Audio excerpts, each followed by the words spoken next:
Vamos esmiuçar um pouco do que a gente tem de novidade para abrir essa semana em relação a esse tarifaço imposto por Donald Trump, ou pelo menos ameaçando, né, colocar a partir de 1º de agosto. Mencionando, por exemplo, a manifestação do presidente Lula nas redes sociais, que postou um vídeo comendo jabuticabas no quintal lá da Alvorada, ironizando Donald Trump. Eu vim chupar jabuticaba de manhã, porque eu duvido que alguém que chupe jabuticaba fique com mau humor. Eu vou levar jabuticaba para você, Trump. E você vai perceber que o cara que come jabuticaba de manhã, num país que só ele dá jabuticaba, não precisa de briga tarifária. Precisa de muita união e de muita relação diplomática. É isso. Comendo jabuticaba de manhã e regulamentando lei de reciprocidade à tarde, Eliane? Pois é, e com o seguinte detalhe, quem postou esse vídeo do presidente Lula foi a Janja, a primeira-dama, que postou o Lula provocando, ironizando o Trump com a história da jabuticaba, que para nós aqui no Brasil é até divertido, mas numa crise grave como essa eu tenho cá minhas dúvidas se convém fazer esse tipo de provocação.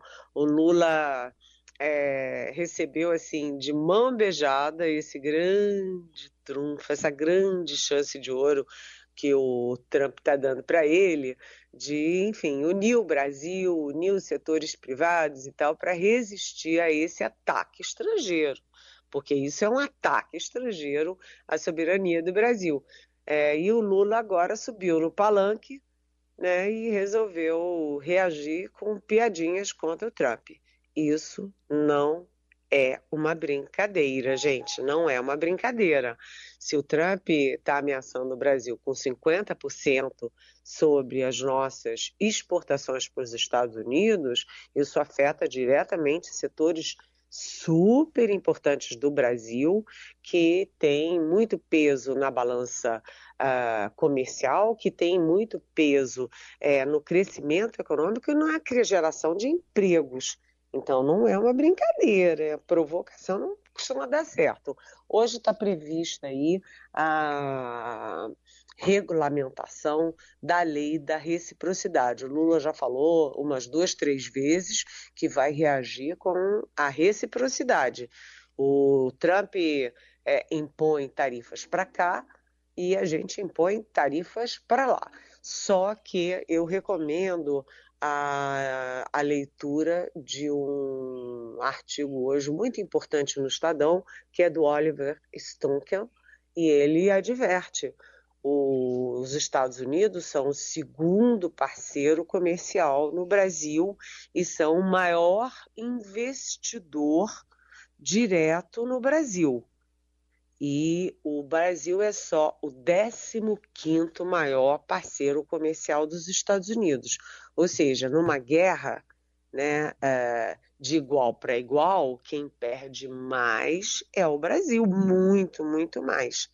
Né? Para o Brasil, a ameaça americana é devastadora, mas a ameaça do Brasil de reciprocidade para os Estados Unidos não é devastadora, pode ter efeito sim.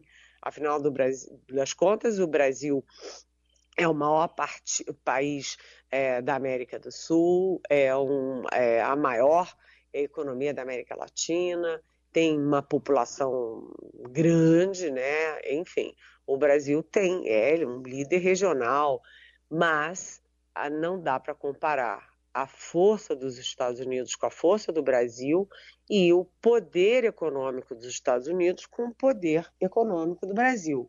Então, a regulamentação da lei da reciprocidade é importante para mostrar que o governo não está sozinho, porque a lei foi, afinal das contas, aprovada pelo Congresso, tem um fator político nessa lei, e também dá aí suporte para a criação da comissão de negociação que o Lula adequadamente botou nas mãos do Geraldo Alckmin, que é o vice-presidente da República e é o ministro de Desenvolvimento e Comércio Exterior.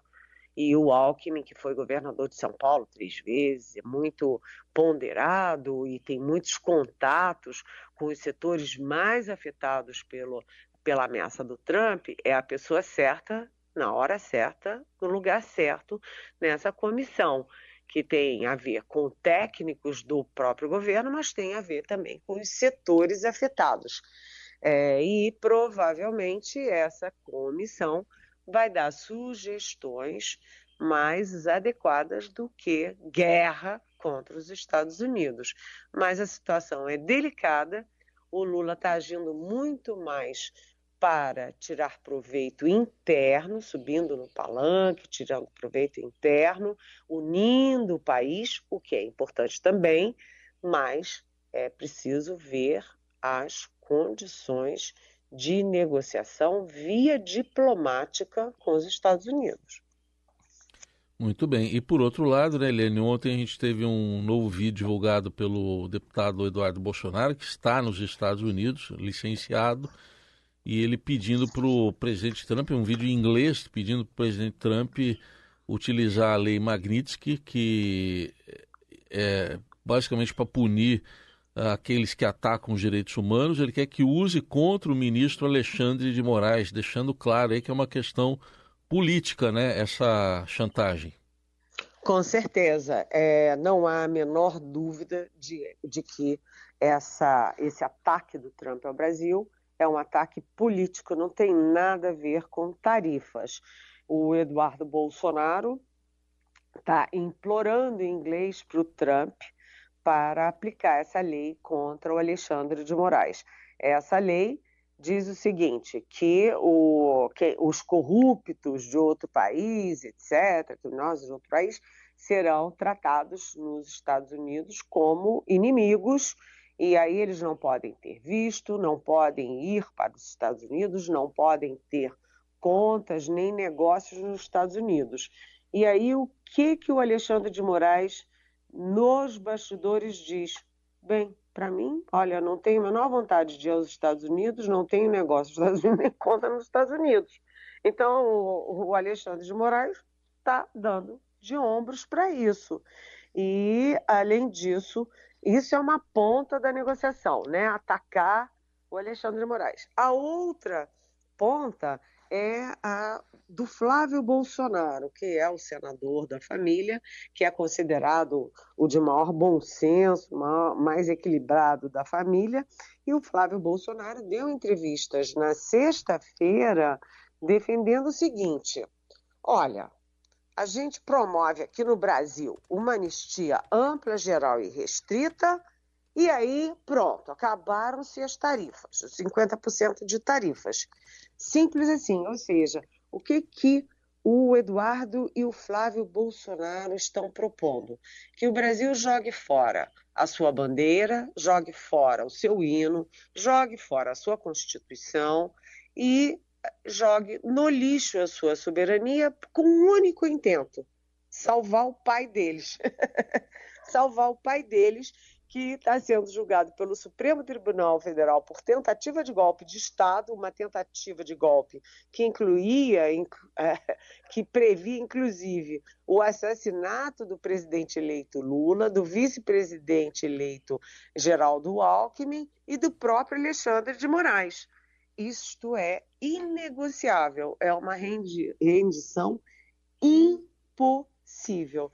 Então, a gente estava falando da comissão de negociação, é uma comissão exclusivamente diplomática, técnica, em cima de um tema, que é tarifas, é a negociação comercial, né? Negociar a soberania nacional para salvar o Bolsonaro não dá. E aí eu lembro que o Eduardo Bolsonaro e o Flávio Bolsonaro estão muito alinhados com o Steve Bannon. Quem é o Steve Bannon? É o assessor do Trump, é aquele grande articulador, né, mentor da direita, extrema-direita internacional, e ele já declarou para o site UOL que ele declarou o seguinte: acabam os processos contra o Bolsonaro e nós acabamos com o tarifaço, com os 50%. Ou seja, eles querem que a gente entregue o Brasil e a nossa autonomia para os Estados Unidos. Não, o Brasil não vai fazer isso, nem pode fazer isso. E com essa ameaça, eles estão unindo o Brasil, assim como uniram, por exemplo, o Canadá contra os Estados Unidos e a favor do governante de plantão. Seguimos por aqui com a Eliane Cantanhede a respeito dessa audiência de conciliação, né? O governo Lula e o Congresso vão participar dessa audiência sobre o aumento do IOF amanhã no Supremo Tribunal Federal. A disputa é sobre esse imposto, que é tratada em 4 ações no Supremo. O relator é o ministro Alexandre de Moraes, que suspendeu tanto o decreto original do Executivo quanto a decisão do Congresso e convocou uma audiência de conciliação já há algum tempo. E aí parecia que era um prazo distante, um pouco mais longo, mas é isso, tá aí, terça-feira e ainda nada resolvido, Eliane? Pois é, o Alexandre de Moraes deu 2 prazos, um de 5 dias, que era para que as duas partes explicassem seus decretos. Né? O governo o decreto do IOF e o Congresso o decreto legislativo que derrubou o decreto do governo. O ministro Fernando Haddad foi pessoalmente ao gabinete do Alexandre de Moraes na quarta-feira passada, ficou lá quase 2 horas conversando com Alexandre de Moraes, certamente mostrou as condições, enfim, o que eles conversaram, nenhum dos dois me falou, mas enfim, certamente repassaram as condições fiscais, de receitas, de gastos, de emendas parlamentares, etc. E amanhã tem essa audiência que é a portas fechadas. Vai ser uma sala de audiências do próprio Supremo Tribunal Federal, a portas fechadas, sem acesso dos jornalistas, da mídia em geral.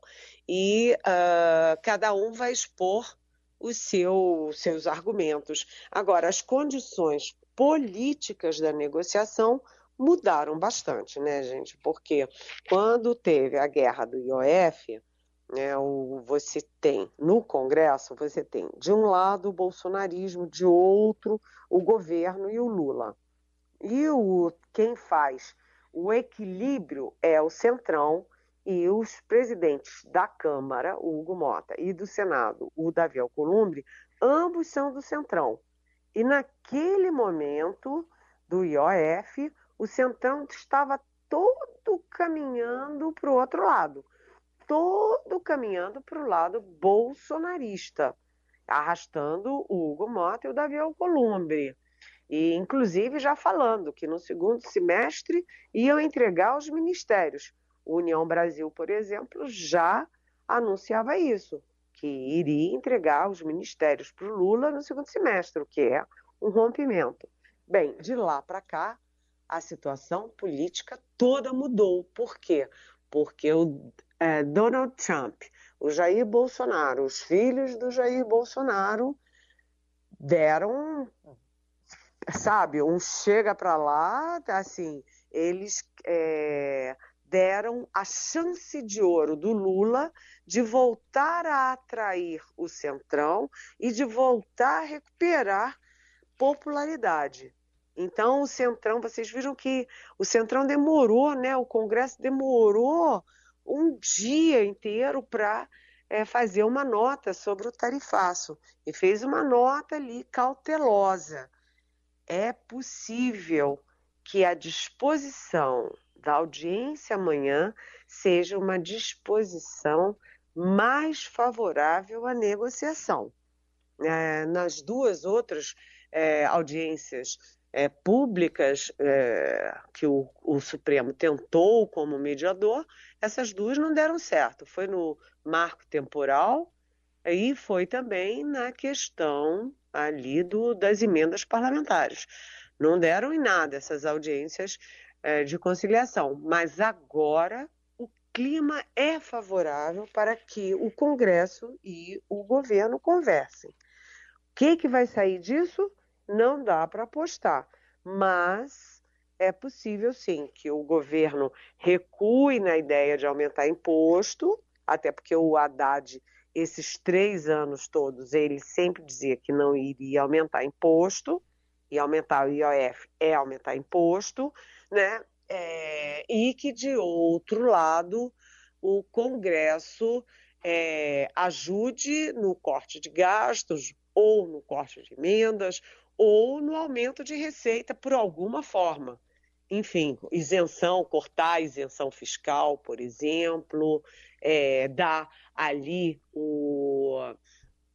usar ali a isenção do imposto de renda até R$ 5.000. Enfim, não dá para apostar de véspera o que pode sair da audiência de conciliação amanhã, mas o ambiente político é mais favorável a um acordo. Muito bem. E essa é a última semana, né, Eliane? Depois vem o chamado recesso branco no Congresso. Queria que você destacasse o que dá para esperar dessa semana. Tem expectativa aí de votação da isenção do imposto de renda, também da PEC da segurança. O que dá para esperar? Olha, é aquilo que a gente vem falando na Rádio Eldorado o semestre inteiro. O primeiro semestre inteiro foi perdido e ficou tudo para a última semana, a semana de esforço concentrado. Semana que vem é recesso e, além de recesso, você tem toda a crise com o Donald Trump, né? Então, aliás, não sei como é que o Congresso brasileiro pode fazer um recesso enquanto o Brasil está sob a ameaça dos mísseis e drones dos Estados Unidos. Mas, enfim, nessa semana está previsto a votação do imposto de renda, né, a isenção do imposto de renda até R$ 5.000, e com compensação aumentando o imposto até 10% para quem ganha até R$ 600.000 por ano. Isso está na comissão, o relator é o Arthur Lira e deve avançar. O pacote de segurança também já teve um acordo, o relator Mendonça Filho já fez um recuo, também é possível que avance. Tem a questão da isenção fiscal, que é um exagero, né? O Brasil deixa de ganhar 600 bilhões de reais por causa das isenções para setores da economia. Então, isso é outra questão que está sendo negociada essa semana. Tem aquela questão outra que é exatamente contra a posição do governo, que mobilizou a Marina Silva, que botou a Marina Silva cara a cara com o Congresso, que é a de facilitação para as licenças ambientais. Tudo isso está na pauta da última semana. Eles deixaram rolar o semestre inteiro, ninguém queria saber disso, só queria saber de briga política, né? E agora, será que vai dar tempo de fazer tudo isso? De qualquer forma, lembrem-se que eu falei aqui que tem esses projetos, alguns estão em comissões, ou na CCJ, ou na comissão especial, e tudo isso, na verdade, vai ficar para ser decidido no segundo semestre.